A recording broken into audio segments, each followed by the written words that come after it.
नमस्कार दोस्तों, स्वागत है आपका खबरनॉमिक्स में। मैं विवेक चतुर्वेदी। आशा करता हूँ आप सभी कुशल मंगल होंगे। अगर आप इस चैनल पर पहली बार आ रहे हैं तो सब्सक्राइब करिए और वीडियो पसंद आए तो लाइक का बटन भी ज़रूर दबाइएगा। दुनिया में नेटो एक बहुत ही तगड़ा ऑर्गेनाइजेशन है, बहुत ही मजबूत देश है। 32 देशों का ये मिलिट्री ऑर्गेनाइजेशन है, ये संगठन है और बहुत ही तगड़ा खतरनाक संगठन है। दुनिया आई मीन सबसे सबसे अमीर और तगड़े देश हैं इसके members. Most of the European Nations हैं, कनाडा है, यूएस है। तो बहुत बहुत ही मजबूत संगठन है। एटलीस्ट ऑन पेपर तो है ही, और वैसे भी है। आई मीन जिस जिस देश में अमेरिका हो, कनाडा हो, यूके हो, फ्रांस हो, इटली हो, I mean you name a huge big strong nation जो इसके हैं, जो मिलिट्रीली इंडिपेंडेंटली जो अपने नेशंस हैं वो भी बहुत ज़्यादा स्ट्रॉन्ग है। अगर सिर्फ देशों की अपनी अपनी देश की बात करें तो, और जब ये इकट्ठा मिलकर इन्होंने एक ऑर्गेनाइजेशन बनाया तो जाहिर सी बात है वो तो तगड़ा होगा ही होगा। तो डेफिनेटली बहुत ज़्यादा स्ट्रॉन्ग, बहुत ही तगड़ा मजबूत ऑर्गेनाइजेशन है नेटो।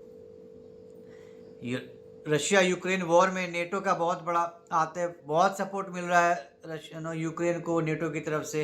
इसलिए इतने 3.5 साल से टिका हुआ है यूक्रेन रशिया से भिड़ने के लिए। अमेरिका और नेटो मिलके बहुत ज़्यादा, हद से ज़्यादा सपोर्ट कर रहे हैं यूक्रेन को, इसी वजह से टिका हुआ है। लेकिन अगर मैं ये कहूँ कि अब ये नेटो में ही अब दरार पड़ने लगा है, नेटो वाले ही अब आपस में भिड़ने वाले हैं, पता नहीं कब आपस में ही लड़ाई शुरू हो जाए, तो क्या कहेंगे आप? नहीं यार, ये तो क्या है, अभी इतना इतना स्ट्रांग है। 32 देशों का ऐसी थोड़ी ना कुछ स्ट्रांग हो जाता है, ऐसी लड़ाई छिड़ जाती है। अब अब हुआ यूं कि अमेरिका स्पेन के पीछे हाथ धोकर पड़ गया। अमेरिका ने, डोनाल्ड ट्रंप ने कहा है कि अब स्पेन को निकालो नेटो से, ये नेटो में रहने लायक नहीं है, स्पेन को निकाल दो। अरे यार, ऐसी क्या बात होगी? तो बात ये हुई थी जब आए थे, जब नेटो बना था, भी जब डोनाल्ड ट्रंप आए थे, तो इसके पहले ये था, एक अग्रीमेंट था कि हर नेटो कंट्री को नेटो के लिए अपने जीडीपी का 2% जो है वो स्पेंड करना पड़ेगा नेटो को मेंटेन करने के लिए। जाहिर सी बात है, इतना बड़ा ऑर्गेनाइजेशन है तो बहुत तरह के खर्चे हैं, मिलिट्री खर्चे हैं, ऑर्गेनाइजेशनल खर्चे हैं, एडमिनिस्ट्रेटिव खर्चे हैं, बहुत से खर्चे हैं। तो सबको मेंटेन करने के लिए तो एक बजट चाहिए ना, एक फंड चाहिए, तो उसके लिए हर एक देश कंट्रीब्यूट करता है। तो यही सहमति थी पहले कि हर एक देश अपने जीडीपी का 2% इसमें कंट्रीब्यूट करेगा इस फंड में। ओके, जब डोनाल्ड ट्रंप आए अपने सेकंड टर्म में तो उन्होंने इस रूल को बदलने की बात कही। बोले भैया, इतना बड़ा ऑर्गेनाइजेशन है, इतना ज़्यादा बड़े पैमाने पर खर्च हो रहा है और मिलिट्रीली मेंटेन करना इतना संभव नहीं है सिर्फ 2% पे। ऐसा है, इसको बढ़ाकर 5% करो। हर देश अपने जीडीपी का 5% देगा नेटो में। अब सबसे बड़ा कंट्रीब्यूटर तो अमेरिका है, अपने जीडीपी का तकरीबन 3.38-3.40% जीडीपी का वो कंट्रीब्यूट करता है, सबसे बड़ा इकोनॉमी भी है। तो उस लहजे से सबसे बड़ा अमाउंट भी अमेरिका ही देता है, राइट। तो अगर पूरे नेटो की फंड की बात करें तो करीब करीब 14-15% जो है ये कंट्रीब्यूशन अमेरिका की तरफ से आता है। इवन दो 3% ही अपने जीडीपी का दे रहा है, लेकिन नेटो के फंड का वो तकरीबन 15% बन जाता है। उसके बाद पोलैंड आता है जो तकरीबन 4-4.5% अपना जीडीपी का देता है उसके लिए। उसके बाद तीसरे नंबर पे आता है स्पेन, वो 1.34 या 23% ऐसे कुछ देता है अपने जीडीपी का नेटो के लिए। अब इतनी बड़ी ज़्यादा इकोनॉमी, बहुत बड़ी, अमेरिका के सामने तो खैर कुछ भी नहीं है, कोई हैसियत नहीं है, लेकिन फिर भी इतना देता है। और ऐसा नहीं है भाई, बात हुई थी 2% देने के लिए, लेकिन 2% भी नहीं देता है स्पेन। और ऐसा नहीं है कि स्पेन अकेला ऐसा देश है जो 2% भी नहीं देता है। ऐसे 8 नेटो कंट्रीज हैं जो 2% से भी कम कंट्रीब्यूशन देते हैं। लेकिन एनीवे अभी तक तो चल ही रहा है। लेकिन अब ट्रंप को ये बात रास नहीं आ रही है। ट्रंप ने साफ साफ कर दिया, भैया या तो मैंने अकेला ठेका नहीं ले रखा है नेटो को चलाने के लिए। मैं इतना पैसा क्यों खर्चा करूं? ठीक है, मेरी बड़ी इकोनॉमी है, इसलिए जो अमाउंट जाता है उस परसेंटेज के हिसाब से बहुत बड़ा अमाउंट जाता है। सो अभी जो बजट बनने वाला है 2025 का, तकरीबन more than $1 ट्रिलियन का, उसमें अमेरिका का contribution it's coming close to 900 something billion dollars, which a huge huge huge amount.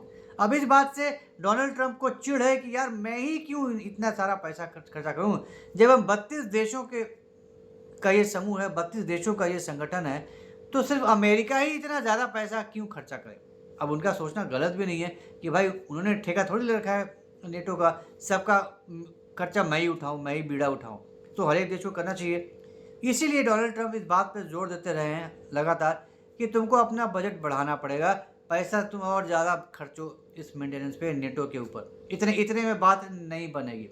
लेकिन अब हर एक स्पेन ने कहा कि भैया हमारी इतनी हैसियत नहीं है, हम हमारे पास इतनी औकात नहीं है कि हम अपने बजट का 5%, अभी हम 2% ही नहीं दे पा रहे हैं, तो हम 5% की हम कैसे सोच सकते हैं, ये तो हमारे बस का ही नहीं है, इट्स जस्ट नॉट पॉसिबल। अब इस बात से डोनाल्ड ट्रंप चिढ़ गए हैं कि भाई तू साफ साफ तू मना कैसे कर सकता है इसी तरह से कि हम नहीं दे सकते, तो अभी भी नहीं दे रहा है, लेकिन हम टॉलरेट कर रहे हैं, मैनेज कर रहे हैं, लेकिन सबका बीड़ा मैंने थोड़ी उठाया, मैंने थोड़ी ठेका ले रखा है कि सबके लिए मैं ही कंट्रीब्यूट करता रहूँ, इतना ज़्यादा पैसा मेरे पास फालतू नहीं है। जब इतने बड़ा समूह, इतने सारे देश हैं, सबको देना पड़ेगा, सबको बढ़ाना पड़ेगा, नहीं तो फिर यार देखो यहाँ पे पुतिन, हम नेटो पे अब खतरा मंडराने लग रहा है। नेटो के रशियन ड्रोन्स अब यूक्रेन के पार जा रहे हैं, पोलैंड पहुँच गया, लिechtenstein पहुँच गया रशियन ड्रोन्स, क्योंकि अब पुतिन ट्राई कर रहे हैं, परख रहे हैं कि देखते हैं कितना ताकत है नेटो में। ये अब सिर्फ बोलने के लिए ही नेटो है या कुछ कर भी सकता है, कोई औकात भी है, कुछ एक्शन लेता भी है या नहीं लेता है, देखते हैं। तो ट्राई करने के लिए, परखने के लिए पुतिन ने ड्रोन्स भेजे थे जो क्रॉस कर गया यूक्रेन को भी और चला गया इन कंट्रीज में। अब नेटो कंट्रीज के अंदर हड़कंप मचा हुआ है आज के डेट में, बुरी तरह से पागल हो रखे हैं नेटो कंट्रीज। अरे यार अभी तो यूक्रेन तक ही सीमित था, अब तो ये हमारे कंट्रीज तक घुस रहा है। आज ड्रोन आया है, पता नहीं कल को मिसाइल मार दे, पर कल को और पता नहीं क्या गिर जाए, पता नहीं। तो ये तो अच्छे संकेत नहीं है, ये बहुत ही डेंजरस संकेत हैं। तो अब वो बहुत ज़्यादा अलर्ट हो रहे हैं, बहुत ज़्यादा खलबली मची हुई है नेटो के ही अंदर, और उसके बीच में ये डोनाल्ड ट्रंप का ये फलसफा कि भैया तुम बढ़ाओ, अपना बढ़ाओ, तो कहीं ना कहीं तो नेटो कंट्रीज़ को लगता है कि भैया पैसा तो एक्स्ट्रा चाहिए, अगर अपने आप को और सिक्योर करना है, अपना खर्चा तो थोड़ा बढ़ाना पड़ेगा। लेकिन यार खर्चा बढ़ाना इतना आसान नहीं है, क्योंकि आपके अपने खर्चे होते हैं जो आपके रेगुलर खर्चे होते हैं। अचानक से आपके पास कोई विंडफॉल गेन नहीं आ गया $50 बिलियन या $100 बिलियन का कि चलो इसमें से हमने 5 बिलियन या 10 बिलियन डॉलर्स हमने एक्स्ट्रा दे दिए। आपकी इकॉनमी है उतनी ही रहेगी, या जिस हिसाब से बढ़ती है वो बढ़ेगी या घटेगी, और अचानक से आप उसमें से एक बहुत बड़ा चंक निकाल के आप इस ऑर्गेनाइजेशन को मेंटेन करने के लिए, उसको स्ट्रॉन्ग बनाने के लिए आप दे दीजिए खर्चा करके, after compromising with your regular expenses. तो ये इतना ज़्यादा आसान नहीं है, ये संभव नहीं हो पाता है। इसीलिए स्पेन ने कह दिया था, साफ साफ मना कर दिया, भैया हम इससे ज़्यादा नहीं दे सकते। और इस बात से डोनाल्ड ट्रंप चिढ़ गए हैं और उन्होंने कहा कि निकालो स्पेन को, ये रहने लायक नहीं है। लेकिन इतना आसान भी नहीं है कि आपने कर दिया, ये आपने सजेस्ट किया था 5% करने के लिए, इसीलिए आपको ये बात पसंद नहीं आई है कि स्पेन ने मना कर दिया क्योंकि हमारी हैसियत नहीं है, तो आप ही डिसीजन ले लोगे, आप ही सबके बिहाफ पे ये डिसीजन ले लोगे कि अब इसको निकालो, ये रहने लायक नहीं है। 32 देशों का समूह है, यूरोपियन यूनियन का सदस्य है, just like any other European union, ये भी एक देश है, ये भी कंट्रीब्यूट करता है, और थर्ड लार्जेस्ट कंट्रीब्यूटर है नेटो में, ये भी आसान नहीं है। तो आप ऐसे ही कैसे कुछ भी बोल दोगे, कुछ भी डिसीजन ले लोगे, आपको पसंद नहीं आया तो ये सबके लिए डिसीजन हो गया, ऐसे नहीं चलता कोई भी ऑर्गेनाइजेशन। तो ये बात, कितने नेटो नेशंस इसको अप्रूव करते हैं, डोनाल्ड ट्रंप की बात को सही मानते हैं या उसके साथ हामी भरते हैं, ये तो अभी कुछ पता नहीं है, अभी ये सब बातें निकल कर नहीं आई हैं। लेकिन जहाँ तक निकालने की बात है, इतना आसान भी नहीं है कि बस ट्रंप ने बोल दिया और पूरे नेटो नेशंस ने डिसाइड किया कि चलो ठीक है यार ये रहने लायक नहीं है, इसको निकाल दो। It's not that easy.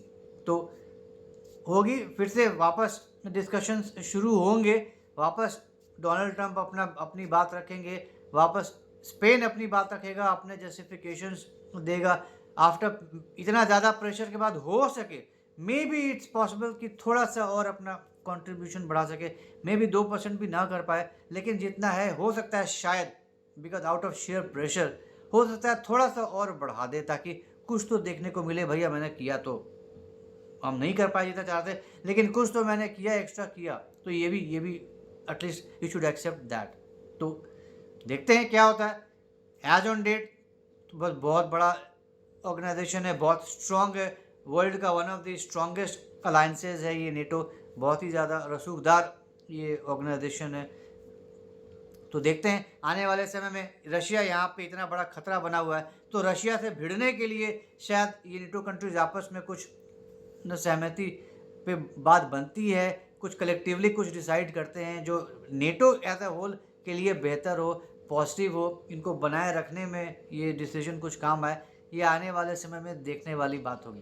तो ये था एक डिस्कशन जो डोनाल्ड ट्रंप का गुस्सा है स्पेन के ऊपर और निकाल बाहर फेंकने की बात करें नेटो से उसके ऊपर। तो उम्मीद करता हूँ आपको ये डिस्कशन पसंद आया होगा।